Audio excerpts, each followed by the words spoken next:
Hello student, good afternoon. आशा करता हूँ आप सभी अच्छे होंगे। लास्ट क्लास में हमने पढ़ा था विद्युत द्विध्रुव के कारण उसकी अक्षीय रेखा पर विद्युत क्षेत्र की तीव्रता, जो हमारे को फॉर्मूला मिला था E बराबर 2kp/r³।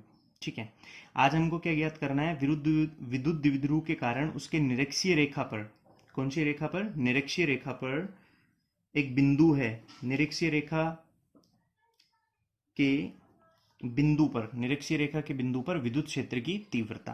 देखो, ये एक द्विध्रुव है ए बी, ये माइनस क्यू आवेश प्लस क्यू आवेश, उनके मध्य की दूरी कितनी है? 2a। ए बी एक विद्युत द्विध्रुव है जिसकी लंबाई कितनी है? 2a। केंद्र से एक परपेंडिकुलर लाइन खींचेंगे, ये इसकी कहलाएगी निरक्षीय या विषुवतीय रेखा। इस पे कहीं r दूरी पे बिंदु P है और इस बिंदु P पर हमको विद्युत क्षेत्र की तीव्रता ज्ञात करनी है। तो देखिए स्टूडेंट, सबसे पहले हम लाइन ज्वाइन करा देते हैं माइनस क्यू आवेश और प्लस क्यू आवेश के कारण। जैसा हमने अक्षीय रेखा पे पहले विद्युत क्षेत्र का दिशा निकाला था, तो हम यहाँ पे भी क्या निकालने की कोशिश करेंगे? दिशा। देखो, प्लस क्यू आवेश के कारण विद्युत क्षेत्र की दिशा क्या होगी? प्लस क्यू आवेश के कारण विद्युत क्षेत्र की दिशा किधर होगी? आवेश से दूर, मतलब इस तरफ। तो मैंने मान लिया E1 वेक्टर। माइनस क्यू आवेश के कारण बिंदु P पर विद्युत क्षेत्र की दिशा, इस पे टेस्ट चार्ज लेके आएंगे तो किधर लगेगा? आवेश की ओर, तो इस तरफ E2 वेक्टर। अब सर हमको क्या ज्ञात करना है? सर, बिंदु आवेश के कारण विद्युत क्षेत्र की तीव्रता का फॉर्मूला होता है E बराबर KQ/r²। हमको उनके मध्य की क्या चाहिए? दूरी चाहिए। तो ये हमको दूरी याद करनी है। कैसे याद करेंगे? तो सर देखिए, हमारे पास ये आधार हमको पता है A, लंब हमको पता है R, और हमको क्या निकालना है? हाइपोटेनियस। कर्ण हमको ज्ञात करना है, कर्ण। तो कर्ण कितना होगा? तो हम पाइथागोरस प्रमेय का हेल्प ले लेंगे। पाइथागोरस प्रमेय सब जानते हैं। कर्ण स्क्वायर बराबर आधार स्क्वायर प्लस लंब स्क्वायर। तो हमारे पास जो बीपी है, ये कितना हो जाएगा? बीपी स्क्वायर बराबर, तो लंब स्क्वायर प्लस आधार स्क्वायर, तो आर स्क्वायर प्लस ए स्क्वायर। अगर हमको बीपी चाहिए तो कितना हो जाएगा? रूट आर स्क्वायर प्लस ए स्क्वायर। सिमिलर इधर देखो, ये भी ए आधार और लंब कितना? आर, तो ये भी सेम होगा। तो ये हमारे पास दूरी कितनी आ गई? आर स्क्वायर प्लस ए स्क्वायर। ये दूरी भी हमारे पास कितनी आ गई? आर स्क्वायर प्लस ए स्क्वायर। अब हमको उस आवेश से और जिस बिंदु पे ज्ञात करना है उसकी हमको दूरी भी पता है, तो अब हम यहाँ पे विद्युत क्षेत्र की तीव्रता फाइंड कर सकते हैं। तो देखो फटाफट से हम एक बार माइनस क्यू आवेश के कारण विद्युत द्विध्रुव के विद्युत क्षेत्र की तीव्रता निकाल लेंगे, एक बार प्लस क्यू आवेश के कारण। तो देखिए फटाफट स्टूडेंट, पहले हम ज्ञात करेंगे द्विध्रुव के कौन से आवेश के कारण? प्लस क्यू आवेश के कारण।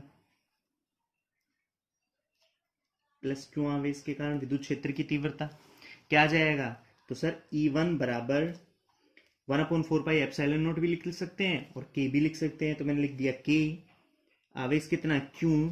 आर स्क्वायर की जगह कितना आ जाएगा? यहां से यहां तक की दूरी, मतलब BP स्क्वायर। दिशा की बात करें तो B से P की ओर, तो हम लिख सकते हैं BP की दिशा में। क्लियर बात? बीपी स्क्वायर हमको वैल्यू भी पता है, आर स्क्वायर प्लस ए स्क्वायर पुट भी कर सकते हैं। तो E1 बराबर क्या आ गया? KQ/BP²। बीपी स्क्वायर की जगह क्या वैल्यू लिख देंगे? KQ/r² प्लस ए स्क्वायर। और दिशा क्या आ जाएगी? बीपी की दिशा में। सेम। ये हमारे पास समीकरण 1 हो गया। ऐसे ही हम क्या याद कर लेंगे? माइनस क्यू आवेश के कारण बिंदु पी पर विद्युत क्षेत्र की तीव्रता कैसे याद करेंगे? तो इसी प्रकार माइनस क्यू आवेश के कारण क्या हो जाएगी? E2 बराबर KQ/AP²। दिशा क्या आ जाएगी? आर कैप, वो भी लिख सकते हैं कैप एकांक सदिश के रूप में भी। यहाँ पे हम क्या लिख रहे हैं? हिंदी में राइट डाउन कर रहे हैं दिशा। तो ये दिशा किधर की साइड है? P से A की ओर, तो PA की दिशा में। AP² कितना होगा? तो R² प्लस ए स्क्वायर। तो हमारे पास E2 कितना आ गया? KQ/r² प्लस ए स्क्वायर। दिशा क्या आ गई? पीए की दिशा में। ये समीकरण 2 आ गई। अब हमने बिंदु P पर विद्युत क्षेत्र की तीव्रता देखी, तो E1 और E2 देखो, परिमाण दोनों के क्या आ रहे हैं? समान। परिमाण समान है और दिशा दोनों की क्या है? अलग अलग।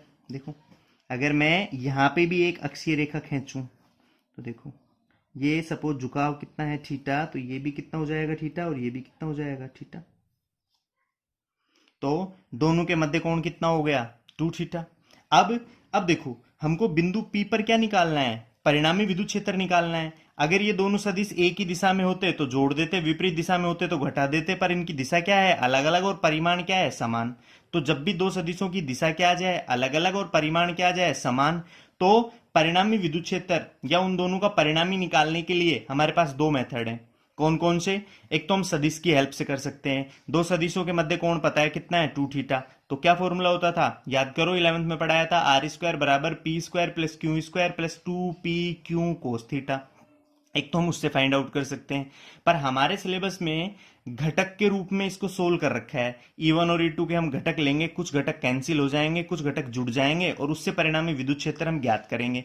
तो मैं आपको याद दिलाता हूं घटक कैसे लेते थे। देखिए, जैसे हमारे पास कोई ए वेक्टर सदिश है और ये इस अक्ष के साथ कितना बना रहा है, थीटा कोण बना रहा है। तो जिस दिशा में थीटा कोण बनाता था उस पे कौन सा घटक आता था, ए कोस थीटा, और इसके परपेंडिकुलर घटक हम क्या लेते थे, ए साइन थीटा। ऐसा हमने 11th में वेक्टर चैप्टर में ही पढ़ लिया था। याद आ रहा है ये रे बात? अच्छा, देखिए सेम प्रोसेस हम यहां करते हैं। तो देखो ये E1 वेक्टर है, E1 वेक्टर, और इस अक्ष के साथ कितना कोण बना रहा है, थीटा। तो जिसके साथ थीटा बनाता है उस पे कौन सा थीटा आता है, तो कोस थीटा। तो हम यहां क्या लिख देंगे, E1 कोस थीटा। ठीक है, अब इसके लंबवत दूसरा घटक क्या आ जाएगा, E1 साइन थीटा। तो इधर की साइड क्या आ जाएगा, E1 साइन थीटा। घटक लेना बहुत ध्यान से समझे, कैसे कैसे घटक लिए जा रहे हैं, देख रहे हैं ना। अब देखो ये E2 सदिश है, E2 सदिश जिस अक्ष के साथ थीटा बना रहा होगा उस पे क्या आएगा, कोस थीटा। तो इसी पे ही क्या आ जाएगा, इसी दिशा में E2 का कंपोनेंट कोस वाला। तो क्या आ गया, E2 कोस थीटा। और इसके लंबवत देखो, ये इसके लंबवत थर्ड क्वाड्रेंट नीचे की तरफ हो गया, ये कितना आ जाएगा, E2 साइन थीटा। अब देखो यहां पे इसके दो घटक तो एक ही दिशा में आ गए, कौन कौन से, तो अक्षीय रेखा के समांतर घटक E1 कोस थीटा और E2 कोस थीटा एक ही दिशा में होने के कारण क्या हो जाएंगे, जुड़ जाएंगे। जबकि ये दो घटक देखो, E1 साइन थीटा और E2 साइन थीटा, E1 और E2 का परिमाण तो क्या है, समान है, और दिशा दोनों की क्या है, विपरीत। तो ये क्या हो जाएंगे, कैंसिल। तो हमारे पास जो परिणामी विद्युत क्षेत्र होगा वो इस दिशा में होगा, और इन दोनों के योग के क्या होगा, बराबर होगा। तो हम फटाफट से वो वाली चीज ड्राइव कर लेते हैं। देखिए फटाफट से स्टूडेंट, समीकरण 1 और 2 से हमको क्या पता चल गया, समीकरण 1 व 2 से हमको क्या पता चल गया कि E1 सदिश का परिमाण E2 सदिश के परिमाण के क्या है, बराबर। अब हमने बिंदु P पर परिणामी विद्युत क्षेत्र ज्ञात करने के लिए क्या किया, सर घटकों में वियोजित किया, E1 वेक्टर व E2 वेक्टर को अक्षीय रेखा के अनुदिश। तो दो घटक आए, समांतर और लंबवत। समांतर घटक एक ही दिशा में होने के कारण जुड़ जाएंगे, लंबवत घटक विपरीत दिशा में होने के कारण क्या हो जाएंगे, कैंसिल, क्योंकि E1 और E2 दोनों के मान क्या है, समान। तो परिणामी विद्युत क्षेत्र बिंदु P पर परिणामी विद्युत क्षेत्र क्या आ जाएगा, बिंदु P पर परिणामी विद्युत क्षेत्र E बराबर क्या आ जाएगा, E1 cos theta plus E2 cos theta. अब हमारे पास E1 और E2 दोनों के मान तो क्या है, बराबर। परिमाण की बात करें तो E1 और E2 दोनों क्या है, बराबर। तो हमारे पास देखो मान, दोनों की जगह E1 लिख लिया, तो E1 cos theta, E1 cos theta कितना हो गया, 2E1 कोस थीटा। अब हम इस फॉर्मूले में E1 का वैल्यू जानते हैं, कोस थीटा का हम डायग्राम से निकाल लेंगे वैल्यू। E1 का वैल्यू सब जानते हैं, तो बोलो कितना है, तो E बराबर सर 2, E1 का वैल्यू हमारे पास क्या है, KQ upon are square plus A square. यहां से हमने ये वैल्यू राइट डाउन कर ली, किसका, E1 का। अच्छा सर कोस थीटा कैसे फाइंड आउट करोगे, तो वो देखिए फटाफट से डायग्राम में, देख रहे हैं ये हमारे पास थीटा।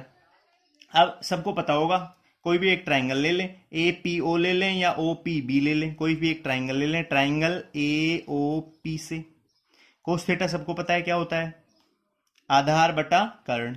ठीक है, आधार दोनों में क्या है, ए, और कर्ण कितना है, आर स्क्वायर प्लस ए स्क्वायर रूट में। तो फटाफट से हम लिख देते हैं, देखिए बेटा क्या आ गया, कोस थीटा ए, और यहां रूट में क्या जाएगा, आर स्क्वायर प्लस ए स्क्वायर। तो यहां से हम कोस थीटा का वैल्यू कहां पुट कर देंगे, इस समीकरण में पुट कर देंगे। तो देखिए क्या आएगा हमारे पास, A upon are square plus A square, root की जगह पावर कितना लिख सकते हैं, 1/2, हाफ। अब देखो आर स्क्वायर प्लस ए स्क्वायर का यहाँ पावर कितना है, 1, और यहाँ पावर कितना है, हाफ। दोनों को ऐड करेंगे कितना आ जाएगा, 3/2। तो E बराबर क्या आ गया, 2KQ A upon are square plus A square की पावर कितना 1 प्लस हाफ कितना 3/2। मेन फॉर्मूला ये आ गया। अब इसमें हम क्या इंट्रोड्यूस कर देते हैं सर, द्विध्रुव को लेके आ जाते हैं। द्विध्रुव के लिए देखो मैं इस समीकरण को कैसे लिख देता हूं, इस 2 को इस ए के साथ कर देते हैं। तो देखो क्या आया, ई बराबर k q into 2a upon are square plus A square की पावर 3/2। और P बराबर क्या होता है, Q इंटू 2a। तो इसकी जगह हम क्या भी लिख सकते हैं, P। तो हमारे पास फॉर्मूला क्या आ गया, देखो E बराबर k p upon are square plus A square की पावर 3/2। हमारे पास मेन फॉर्मूला आ गया। अगर हम इसको और शॉर्ट करना चाहें, क्योंकि जब भी दो डिस्टेंस आ जाएं एडिशन या सब्ट्रैक्शन में, तो हम उनका कंपैरिजन कर लेते हैं। कंपैरिजन कैसे, तो देखो हमारे पास ये जो दो दूरियां हैं, एक है आर और एक है ए। आर तो कौन सी दूरी है, ये यहां से ओ से पी की, और ये ओ से ए की। तो कौन सा छोटा है कौन सा बड़ा है, पिछले केस में भी किया था। आर ग्रेटर देन क्या है, ए। तो आर स्क्वायर ग्रेटर देन क्या होगा, ए स्क्वायर। मतलब क्या सर, ए स्क्वायर को हम आर स्क्वायर की तुलना में क्या मान सकते हैं, नगण्य। और अगर हम नगण्य मान लेंगे तो देखो ये फॉर्मूले क्या आ गया, ई बराबर के पी। बढ़ाए बात को आगे, इसको नगण्य मान लें तो क्या आ गया, आर स्क्वायर की पावर 3/2। 2 से 2 क्या हो गया, कैंसिल। तो ई का फॉर्मूला कितना आ गया, के पी अपॉन आर क्यूब। क्या फॉर्मूला आ गया, के पी अपॉन आर क्यूब। दूरी के घन के व्युत्क्रमानुपाती विद्युत क्षेत्र की तीव्रता। पर एक बात देख रहे हो, वहां पे विद्युत क्षेत्र की अक्षीय रेखा पे कितना फॉर्मूला आया था, अक्षीय रेखा पे कितना फॉर्मूला आया था, ई बराबर 2kp अपॉन आर क्यूब। यहां पे कितना है, kp अपॉन आर क्यूब। और एक डायरेक्शन का इंपॉर्टेंट बात, वेक्टर फॉर्म में लिखेंगे तो क्या भी आएगी, डायरेक्शन। तो डायरेक्शन वापस देखिए, अगर ये विद्युत द्विध्रुव की दिशा है माइनस से प्लस क्यू की ओर, तो परिणामी विद्युत क्षेत्र की दिशा है जो द्विध्रुव के कैसी दिशा में है, विपरीत दिशा में। क्योंकि परिणामी विद्युत क्षेत्र दोनों इस तरफ है, दोनों को जोड़ेंगे तो डायरेक्शन क्या आएगी, इधर की साइड। तो परिणामी विद्युत क्षेत्र की दिशा विद्युत द्विध्रुव के कैसी दिशा में है, विपरीत दिशा में है। हम यहां से ये भी बोल सकते हैं। आई थिंक क्लियर हो गई होगी बात, क्लियर है, ओके।